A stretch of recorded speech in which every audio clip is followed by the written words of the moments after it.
할렐루야. 우리 옆 사람하고 주님이 우리 가운데 계십니다. 이렇게 인사 한번 나누겠습니다. 오늘부터 또 방역이 30% 이렇게 해서 우리 교회도 두 번에 걸쳐서 예배를 드리니까 수는 크게 문제가 되지 않습니다만은 오후 예배에 또 다음 주부터는 이제 둘 하나 이렇게 예배 자리를 예전처럼 또 잘 지켜줬으면 좋겠습니다. 다음 주간이 이제 성탄이 있습니다. 그래서 오늘 예수님이 누구신지, 또 예수님이 이 세상에 왜 오셨는지, 지금 예수님이 어디에 계시는지, 우리 이 예수님을 믿는 사람들이 이 세상을 어떻게 살아야 하는지 하는 말씀을 이제 여러분과 나누려고 이 본문의 말씀을 택했습니다. 성탄에 관한 말씀이 전혀 아닌 것 같지만 이제 성탄에 관한 말씀으로 전하려고 이 말씀을 택했는데, 말씀을 묵상하다 보니까 또 이 코로나 속에서 우리 그리스도인들이 어떻게 살아야 되는가 하는 말씀으로 함께 나누기를 원합니다. 저는 어린아이들을 참 좋아합니다만은 그 아동부 사역이 좀 서툴러요. 특별히 저보고 율동을 하라 그러면 아주 큰 고통을 당합니다. 대학교 3학년 때 아동부 사역을 맡겨주셔서 아동부 사역을 맡게 됐는데 2박 3일 여름 성경학교 교사 강습회를 가는데 정말 그 교사 강습회가 즐거워야 되는데 대부분이 찬양 시간, 율동 시간, 공과 과제 뭐 자르고 만드는 시간, 이게 거의 한 80%예요. 그리고 뭐 이렇게 말씀을 배우는 시간은 채 그렇게 많지를 않아요. 2박 3일 동안 하는데 그 시간이 저에게는 이제 굉장히 고통스러운 시간이에요. 왜냐하면 아동부 아이들이 부르는 찬양이 제 마음에 그렇게 와닿거나 율동을 하라고 하는 게 굉장히 어색한데, 그해 많은 그 여름 성경학교 찬양을 배웠는데 아주 오랫동안 그 아동부 찬양이 아니었던 것 같은데 제 마음속에 남는 그 찬양 한 곡이 있어요. 네. 그게 이제 아동부 여름 성경학교 찬양인가 하는 생각이 드는데 이런 찬양이에요. 육체라는 조그만 조각배 타고 나 주와 함께 인생의 강 건너간다, 이런 찬양입니다. 그러면서 그 조각배를 타고 저 강 건너편에 다다르기까지 나 열심히 노를 저가려 하네. 조각배 낡으면 어떠한가. 조각배 치장에 무엇 하나 저 건너편에 다다르면 나 머뭇거리지 않고 내리겠네 라고 하는 그런 찬양인데, 이 찬양이 마음속에 늘 묵상이 됐어요. 왜냐하면 나라고 하는 존재가 육체가 난 줄 알았는데 육체는 내가 타고 건너가는 조각배고 영혼이 나라고 하는 사실, 그래서 이 조각배가 낡으면 어떻고 또 이 조각배를 열심히 치장해서 뭘 하겠는가라고 하는, 무엇보다도 이 인생의 강을 건너갈 때 나 주와 함께 인생이라고 하는 이 강을 건너간다. 저 건너편에 다다르기까지 나 열심히 노져 가려 한다. 조각배 낡으면 어떠하고 또 조각배 치장에서 무엇하겠느냐. 저 건너편에 다다르면 나 머뭇거리지 않고 내리겠다라고 하는 이런 가사의 찬양입니다.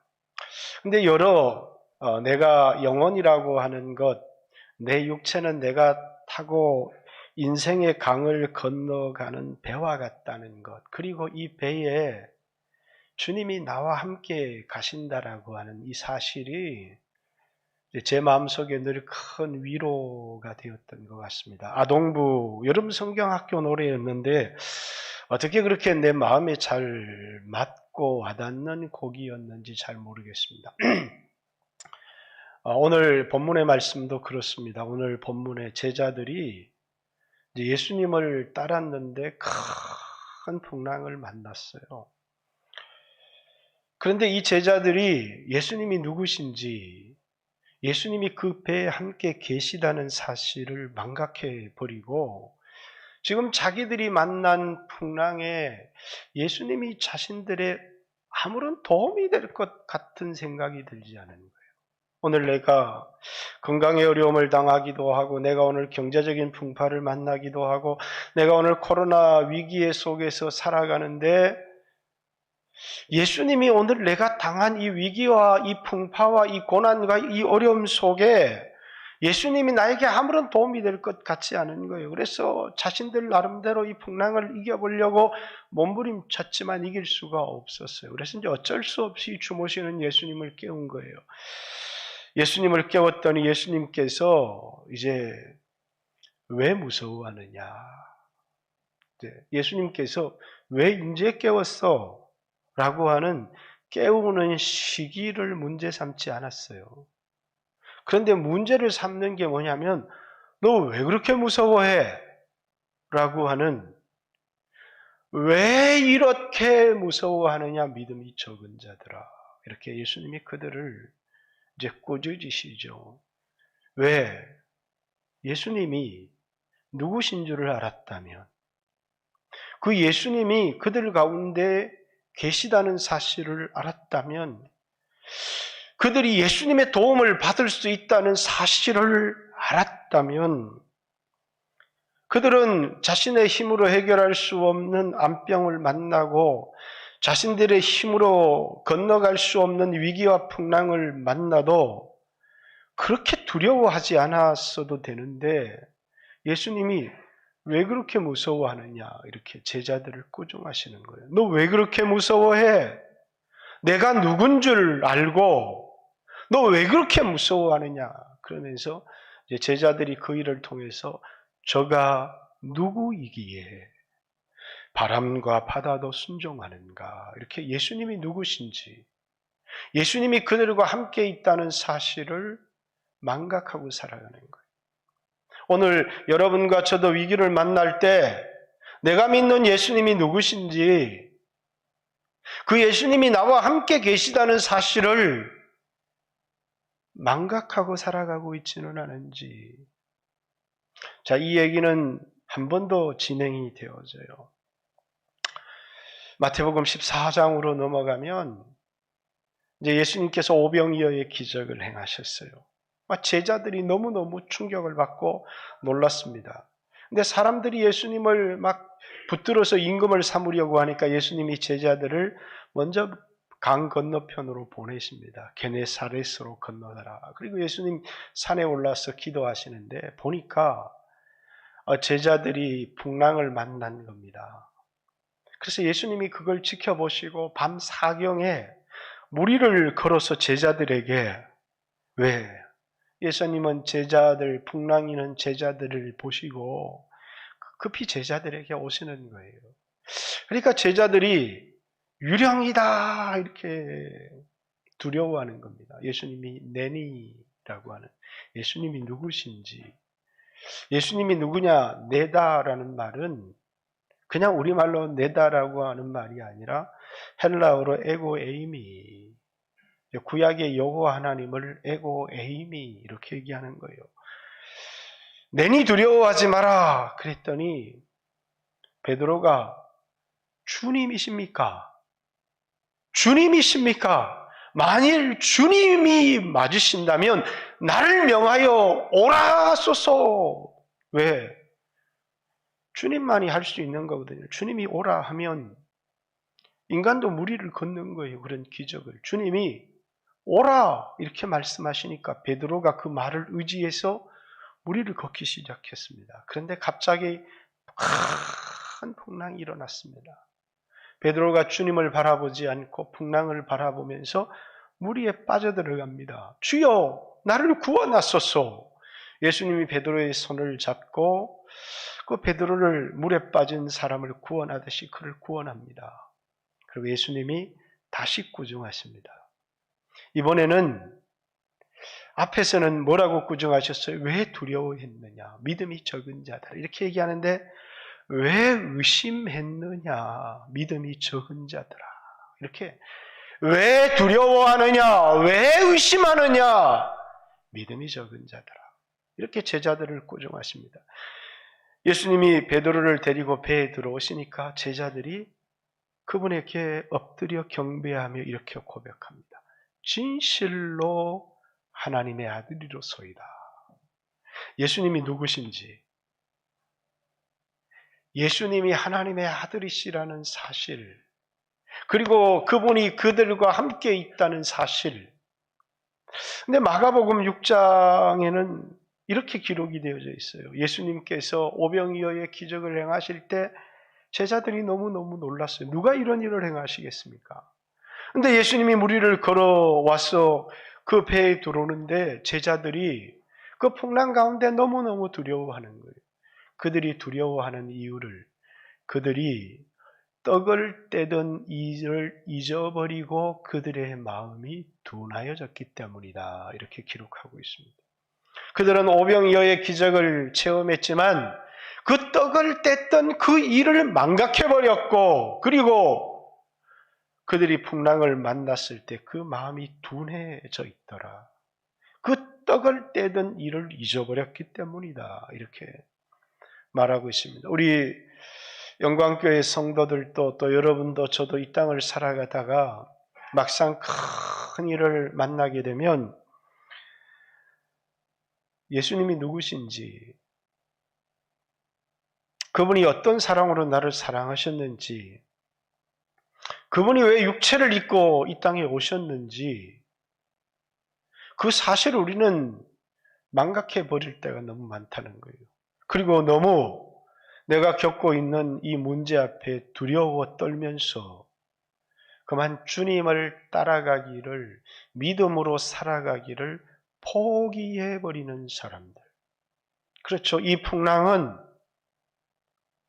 제자들이 예수님을 따라가는 데서 일어난 풍랑인데 이 풍랑은 이제 마태복음 속에서는 예수님 따르는 사람들을 추례하거나 박해하거나 이런 상황을 이 배, 교회가 예수 믿는 성도들이 만났던 위기를 기록하고 있는 겁니다.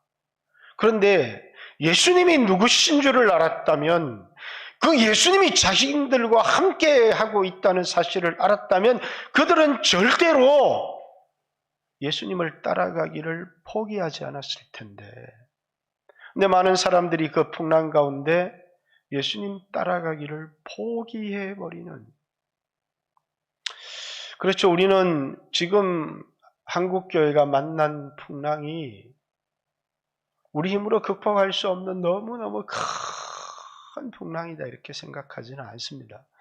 사람마다 이 풍랑의 크기를 다르게 느끼겠죠. 젊은이와 또 나이 드신 분들이 느끼는 이 풍랑의 크기는 다를 거예요. 젊은이들은 뭐 이거 별것 아니다 이렇게 생각하는데 기저질환을 가진 사람들이나 또 나이가 많으신 분들은 이 코로나가 큰 위기로 느껴질 수 있고요. 뭐 정규직 회사를 다니는 사람이나 또 교사들이나 이런 사람들은 뭐 이 코로나에 큰 영향을 받지 않지만 자영업을 하는 사람들이나 이런 사람들은 생계에 큰 타격을 받으니까 이 코로나를 사람마다 이 코로나를 느끼는 풍랑의 크기는 다 다를 것입니다. 그러나 우리 그리스도인들도 자영업자도 있고 회사원들도 있고 젊은 사람도 있고 나이가 드신 분들도 있지만 우리가 잊지 말아야 될 것이 있다는 거예요. 그건 예수님이 누구신지, 그 예수님 지금 어디에 계시는지, 그 예수님이 누구시고 어디에 계신 줄 알았다면 내가 오늘 만난 이 풍랑 가운데서 예수님을 찾고 예수님을 의지하고 예수님을 붙들고 끝까지 예수님을 따랐을 텐데, 그만 많은 사람들은 예수님을 따르기를 그만두고 포기해버리고 물러서는 사람들이 많더라는 것입니다. 왜? 예수님이 누구신지를 몰랐기 때문이라는 거예요. 뿐만 아니라 그분이 어디에 계신지를 몰랐기 때문이라는 거예요. 그분이 왜 이 땅에 육체를 입고 오셨는지를 몰랐기 때문이다라는 사실입니다. 자, 마태복음 1장부터 16장까지는 한 가지 주제를 다루고 있어요. 예수님이 누구신가라는 것입니다. 그래서 마태복음 16장 16절에 가면 이 마태복음 전반부에 결론을 내고 있어요. 사람들이 나를 누구라고 하느냐. 그리고 제자들에게 묻습니다. 그러면 너희는 나를 누구라고 하느냐? 베드로가 주는 그리스도시요 살아계신 하나님의 아들이십니다. 당신은 하나님의 아들이십니다. 이렇게 육체를 입고 온 나약한 인간처럼 보였지만 당신은 하나님의 아들이십니다. 라고 고백합니다. 바요나 시몬아 내가 복이 있다. 이를 내게 알게 하신 이는 혈육이 아니요 네가 세상에서 배워서 아는 것이 아니라 하늘에 계신 아버지께서 너에게 이것을 알게 했다. 이 세상에 가장 복된 사람이 있다면 예수님이 누구신지를 아는 사람입니다. 그냥 사람들은 그냥 예수님이 이 세상에 빛으로 왔다 이렇게 하지만 그분이 누구신지 예수님은 에고에임이 나다 이렇게 얘기를 합니다. 거기 나다라는 말은 구약의 이스라엘 백성이 섬겼던 여호와 하나님. 그래서 여호와를 예수님은 나다 이렇게 얘기한 거예요. 그럼 왜 여호와라고 말하지 않았느냐? 제가 수차례 얘기했죠. 언어가 바뀌어서 그래요. 여호와, 야훼라는 말은 히브리어고 이 히브리어를 헬라어로 바꾸는 거예요. 아도나이라는 말로 바꾼 거예요. 이 말을 영어로 바꾼 거예요. 로드라고 바꾼 거예요. 이 말을 우리말로 바꾼 거예요. 주여, 내니 이렇게 바꾸는. 예수님이 나다 이렇게 말씀하셨던 것은 그분은 바로 구약의 이스라엘 백성 가운데 나타나셨던 하나님이시라는 거예요. 그죠? 그것을 사람들에게, 그래서 예수님을 육체로 오신 하나님 이렇게 얘기합니다. 그분은 우리와 같은 몸을 입고 이 세상에 오셨지만 그분은 하나님이시다라는 거예요. 이 속에 우리가 어떤 풍랑을 만나도 최소한 이 제자들에게 크다는 것은 메가라는 큰 도시를 메가시리 이렇게 얘기하듯이 어마어마하게 큰 풍랑이라는 이 말은 우리의 힘으로는 극복하기 어려운 풍랑이라는 거예요. 그런데 저가 누구이기에 바람과 바다도 순종하는가라는 우리가 믿고 있는 이 예수님은 최소한 우리 인생에서 만나는 어떤 풍랑, 어떤 위기보다 큰 분이시라는 겁니다. 여러분, 여러분의 인생에 큰 풍랑을 만나고 큰 문제를 만나고 큰 위기를 만났습니까? 그러나 우리가 만난 문제가 아무리 커도 사람들이 하나님도 어쩔 수 없어 이렇게 말할지 몰라도 우리가 만난 어떤 문제보다 예수님은 큰 분이시다라는 것입니다. 그것을 우리에게, 그래서 왜 무서워하느냐 이렇게 묻고 있는 거예요. 내가 누구인 줄 알았다면, 내가 너희를 위하여 무엇을 한 줄 알았다면, 내가 어디에 있는 줄 알았다면 너희들이 그렇게 떨어야 될 필요는 없다는 거예요. 그래서 제자들의 믿음, 마가복음에는 믿음이 없는 자들을 이렇게 얘기했는데 그들의 믿음을 아주 작다고 얘기합니다. 왜 그렇게 두려워하느냐? 믿음이 작은 자들아. 이렇게 예수님이 제자들을 꾸짖으시는 거예요. 아직까지 우리가 예수님을 하나님의 아들이라고 얘기를 하고 예수님을 그리스도라고 얘기를 하면서도 막상 우리 인생을 살아가면서 예수님이 얼마나 큰 분이고 그분이 나를 위해서 어떤 일을 했는지를 우리는 자주 망각하면서 살아가고 있다는 사실이에요. 중요한 건 내가 돈을 얼마나 가졌고 내가 얼마나 실력이 있고 내가 큰 문제를 안 만나는 것이 중요하지. 신앙은 주님, 내가 코로나도 걸리지 않고 내가 경제적인 어려움도 당하지 않고 직장도 잃지 않는 게 예수님이 나를 지켜주시는 것이지, 우리는 예수 믿는 사람이 암병 걸리는 확률이 예수 안 믿는 사람보다 3분의 1밖에 안 됩니다. 이러면 좋지만 프로테이즈가 똑같아요. 예수 믿는 사람은 직장 안 잘렸으면 좋겠지만 세상 사람들과 똑같은 이 세상의 한복판에 세상 사람들이 겪는 일과 똑같은 일들을 겪고 살아가고 있어요. 우리가 그들과 다른 것은 그들이 겪는 일을 우리가 겪지 않은 것이 아니라는 거예요. 그러나 우리에게는 우리가 겪는 어떤 문제보다 큰 예수님이 우리와 함께 하신다라고 하는 사실이에요. 예수님이 어디에 계셨어요? 예수님은 예수 믿지 않는 사람들 가운데 계시지 않으세요. 말씀이 육신이 되어 우리 가운데 거하시매. 그 우리는 예수 믿는 사람들이요, 교회. 말씀이 육신이 되어 우리 가운데.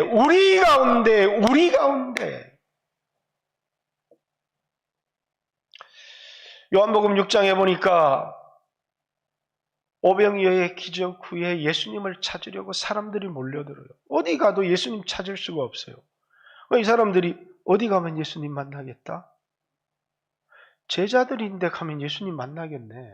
그래서 제자들인데 갔더니 거기 예수님이 계세요.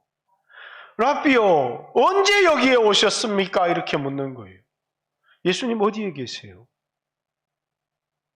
예수님은 제자 공동체, 교회 속에 믿는 사람 가운데. 왜? 교회는 예수님의 집이기 때문이에요. 예수 믿는 사람들은 하나님 성전이기 때문에 두세 사람이 내 이름으로 모인 그곳에 나도 그들 중에 있다는. 예수님 보이지 않아요. 그러나 예수님은 우리 교회 가운데 계세요. 교회에서 예수님이 떠나버리면 교회는 풍랑을 이기지 못해요. 성도들의 마음속에 하나님이 성전이 되지 못하고 그만 예수님이 떠나버리면 성도는 절대로 우리 앞에 오는 위기와 풍랑을 넘어서지를 못해요.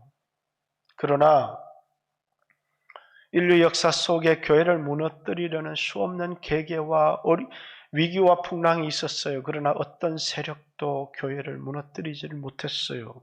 왜? 교회 속에 보이지 않지만 예수님이 계셨기 때문이에요. 예수님이 교회 가운데 계시기 때문이에요. 주여 어디에 계십니까? 라고 요한복음 1장 35절, 그들이 제자들이 있는 그곳에 하룻밤을 머물렀더니 우리가 그리스도를 만났다 이렇게 얘기합니다. 왜? 예수님은 제자 공동체 속에 계시기 때문이에요. 이 교회는 뭐예요? 제자 공동체예요. 이 배는 바로 예수 믿는 교회를 상징하는 거예요. 그런데 예수님께서 마치 계시지 않는 것처럼 깊이 잠이 드신 겁니다. 그러니까 사람들이 뭐라고 예수님 존재를 인식하지를 못하는 거예요. 예수님이 풍랑 위에 베드로야 길을 잡아라 그러면서 누구야 너를 저어라 이렇게 막 예수님이 진두지휘를 하시면 좋을 텐데 제자들이 길을 잡고 막 하는데 예수님은 깊이 잠이 든 거예요. 제자들 속에서 이 풍랑 속에서 예수님이 뭘 해? 우리가 바다의 전문가고 노련한데 예수님이 아무것도 할 수 없는 것처럼 우리가 해야지. 우리가 예수님 지켜드려야지. 근데 예수님은 깊은 잠에 들어 계신 거예요. 왜? 제자들이 어떻게 하시는지를. 제자들이 자신의 힘으로 모든 것을 다 해봅니다. 그러나 아무것도 할 수가 없었어요. 그래서 마지막에 예수님을 깨웁니다. 예수님, 우리의 죽게 된 것을 돌아보지 아니하십니까? 예수님이 그때 일어나셔서 그들을 꾸짖습니다. 내가 자고 있었는데 일어나 보니까 큰일 났네? 왜 이제 깨웠니? 이렇게 말하지 않고 제자들을 꾸중하십니다. 왜 두려워하느냐? 왜 두려워하느냐? 아니 예수님, 제가 이 바다 생활을 수없이 했지만 이 고기잡이 어부 생활을 수없이 했지만 이런 풍랑은 처음입니다. 예수님이 왜 두려워하느냐 물어보는 이유가 뭐예요? 내가 누구인 줄 아느냐? 내가 지금 너희 가운데 함께 있지 않느냐라는. 우리는 자주 이 사실을 망각해버려요. 예수님이 누구신지를 잊어버리고 망각해버린다는 사실이에요. 그래서 왜 무서워하느냐 믿음이 적은 자들아. 제자들을 꾸짖으세요. 아마 이런 꾸짖음 속에는 그들을 향한 믿음을 기대하고 있을 거예요. 어떤 믿음요? 주님을 바라보면서 만난 풍랑을 두려워하지 않고 끝까지 주님을 따르고 주님을 붙드는 그런 결단을 그들에게 요구했을 텐데 그들은 그만 풍랑을 보고 이래서 제자의 길을 걸어갈 수 없습니다. 이래서 말씀에 순종할 수 없습니다. 이래서 우리는 망할 것 같습니다. 그들은 그들의 시선이 끊임없이 세상 사람들과 동일하게 그들의 힘으로 넘어설 수 없는 풍랑만 바라보았지 그들 가운데 계신 예수님을 바라보지를 못했어요. 마태복음 14장 베드로는 내니 이러니까 아니 주님이시라고요? 주님이시면 나를 명하여 오라 하소서. 그래서 오라. 그분이 주님이신 줄을 믿고 믿음은 뭐예요? 걸을 수 없는 곳에 발을 내딛는 거예요. 주님이 오라 하시니까 인간이 무리를 걷지 못한다는 것은 인간의 이성, 과학, 상식으로 다 알아요. 근데 베드로는 그 물에 발을 내딛기 시작합니다. 왜? 주님이 오라 하셨기 때문이에요. 나다! 그러니까 주님이십니까? 그러면 나를 명하여 오라 하소서. 오라! 그 말을 듣고 바다 위에 발을 내밀어서 걸어가기 시작합니다. 근데 큰 놀이 일었어요. 이 베드로의 시각이 주님에게서 일어나는 풍랑을 보고 두려워하기 시작합니다. 그래서 빠지는 거예요. 의심하는 순간에, 두려워하는 순간에 믿음은 두려움이 아니라는 거예요. 주여 나의 죽게 된 것을 돌아보지 아니하십니까? 예수님이 손을 잡아서 왜 의심했느냐? 왜 두려워했느냐? 왜 의심했느냐? 믿음이 작은 자요. 이렇게 베드로를 꾸짖으십니다. 베드로를 손을 잡고 배 안에 들어오니까 그때서야 제자들이 예수님을 보시면서 다 경배합니다. 진실로 하나님의 아들이로소이다. 그렇습니다. 그분은 하나님의 아들이십니다. 그 하나님이 어디에 계시느냐? 세상과 우리에게 다른 것. 세상은 아무리 큰 것을 가지고 있어도 우리 안에 계신 이가 세상에 있는 이보다 크다는 사실을 우리가 알아요. 그리고 그분이 우리를 어떤 사랑으로 사랑하셨는지, 말씀이 육신이 되어 우리 가운데 거하신 이유가 뭐냐, 그분이 왜 이 세상에 오셨느냐, 임마누엘, 하나님이 우리와 함께 하시려. 하나님이 우리와 함께 하시려고 인생이라고 하는 강을 주님과 함께 건널 수 있다는 사실이 우리에게 얼마나 큰 위로가 되어집니까? 우리는 인생이라고 하는 이 강 속에 어떤 일을 만날지 우리는 알지 못하지만, 그러나 이 인생이라는 강을 주님과 함께 건널 수 있다는 것이 우리에게 큰 위로가 되어집니까? 주님이 나와 함께 해주시고 내가 너를 떠나지 아니할 것이고 내가 너를 버리지 아니할 거다. 그렇죠?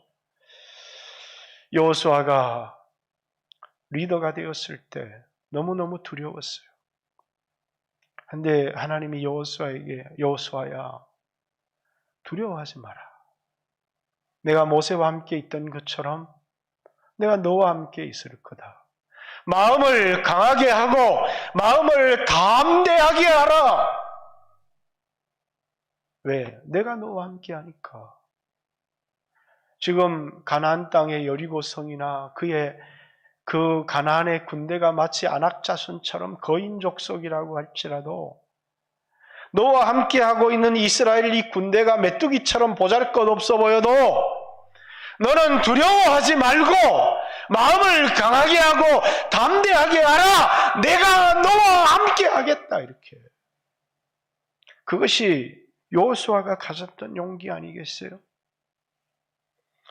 80 늙은 지팡이 하나 들고 광야길을 걸었던 모세의 용기가 그가 어디에서 그의 인생의 용기를 낼 수 있었을까요?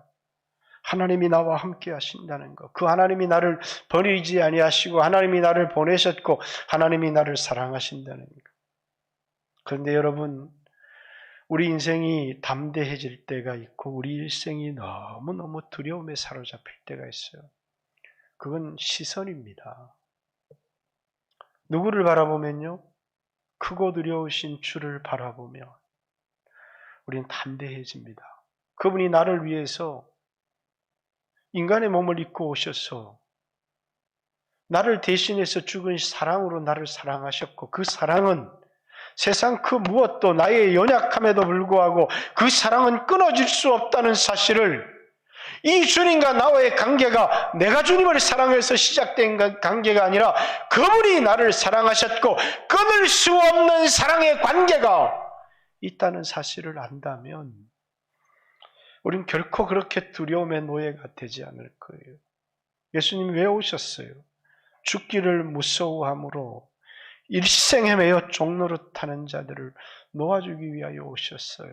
그래서 이 찬양의 가사 가운데 육체를 가지고 살아갈 때 저 건너편에 다다르기까지 나 열심히 노져 가려 하네.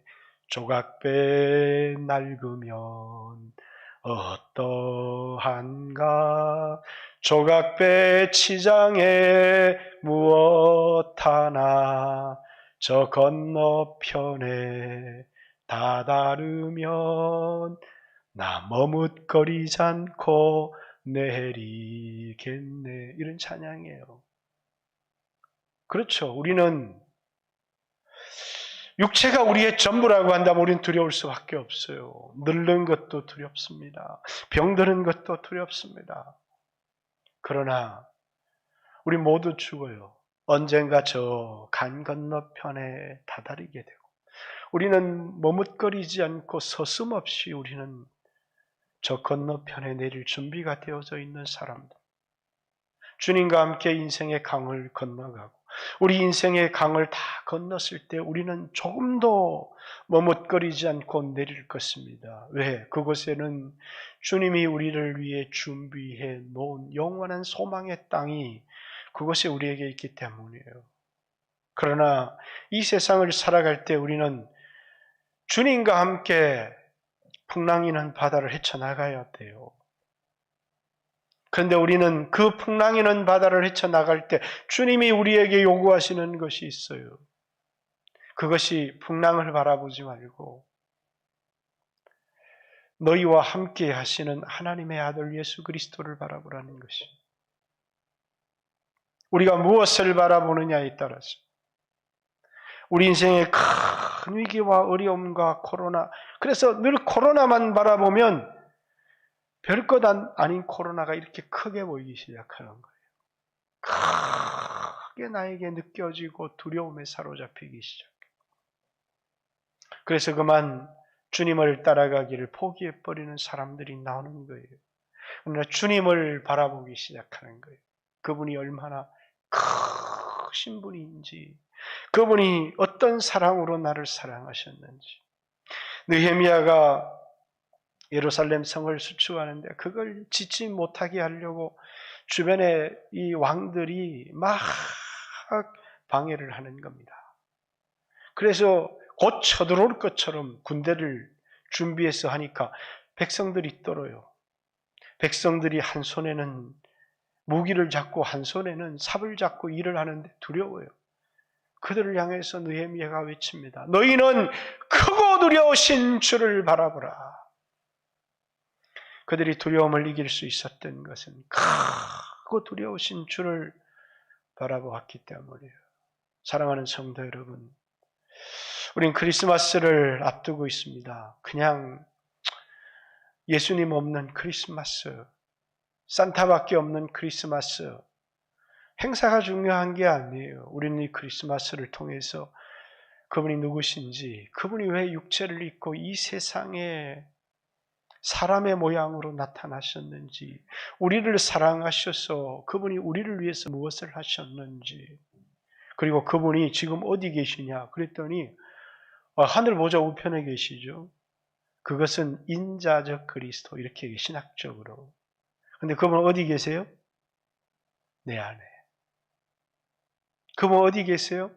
우리 속에 그분이 계신 겁니다. 그래서 이 세상을 떠나 아버지께로 돌아갈 때가 이런 줄을 아시고 제자들에게 예수님이 자기에게 속한 사람을 끝까지 사랑하셨다. 요한복음 13장 1절에 얘기하는데 떠난다는 말을 듣고 제자들이 근심합니다. 너희는 마음에 근심하지 말라. 하나님을 믿으니 나를 믿으라. 그러면서 예수님이 뭡니까? 조금 있으면 내가 너희에게로 다시 오리라.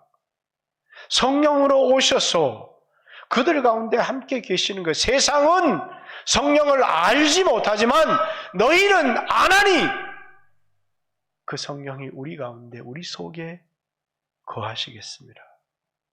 내가 너희를 고아와 같이 버려두지 아니하고 너희 가운데 있으리라. 오늘 주님이 우리 가운데 계세요. 우리는 이 세상을 살아가면서 예수 믿으면서 풍랑 만나지 않기를 원하고 암병 걸리지 않기를 원하고 사업의 위기를 만나지 않기를 원하고 금세 그런 위기를 만나면 좌절해버리고 예수님을 원망하고 그렇습니다. 우리는 그런 일을 세상 사람들처럼 왜 똑같은 인생의 바다를 건너가고 그 바다에는 언제 다가올지 모르는 풍랑과 위기가 있기 때문이에요. 그러나 잊지 마세요. 내가 타고 있는 이 배 속에는 주님이 계세요. 그분이 누구시냐면 하나님의 아들이세요. 그분이 누구시냐면 나를 죽기까지 사랑하신 분이에요. 이 코로나 위기 속에서 사랑하는 성도 여러분, 크리스마스를 맞이하면서 그분을 바라보시길 바랍니다. 하나님의 아들이 육체를 입고 이 세상에 오셨어요. 죽기까지 우리를 사랑하셨어요. 우리 가운데 함께 계세요. 그리고 우리에게 요구하시는 거예요. 주님을 바라보며 믿음으로 살아가기를. 제자들에게 주님을 따르기를 포기하지 말고 끝까지 주님을 따를 것을. 오늘 여러분도 이 코로나 시기에도 변함없이 믿음으로 살아가기를 원하고 주님을 따라가는 내 안에 계신 이는 코로나보다 크시고 내 안에 계신 이는 세상에 나와 주님과의 관계를 멀어지게 하려고 하는 세상의 어떤 세력보다 크다는 사실을 기억했으면 좋겠습니다. 그래서 그 주님을 바라봄으로 그 주님을 의지함으로 담대히 우리의 믿음의 걸음들을 내딛기를 원하고 이 속에서 여러분의 믿음을 주님 앞에 나타내 보이는 승리하는 귀한 성도들이 되시기를 주님의 이름으로 축복합니다. 같이 한번 주여 하신 후에 하나님 앞에 기도했으면 좋겠습니다. 제자들처럼 인생이란 내 인생의 항로에 큰 위기와 어려움을 만났는데 우리는 예수님이 누구신지 그분이 내 가운데 계시다는 사실을 마음이 둔해서 잊어버리고 살아가는 것은 아닌지, 그분이 하나님의 아들이시고 나를 사랑하시되 죽기까지 사랑하셨고 그리고 나와 함께하고 있다는 사실을 기억하고 오늘 그 주님을 바라보고 믿음의 길을 걸어가는 귀한 성도들이 되었으면 좋겠습니다. 같이 한번 주여 하신 후에 하나님 앞에 기도합니다. 주여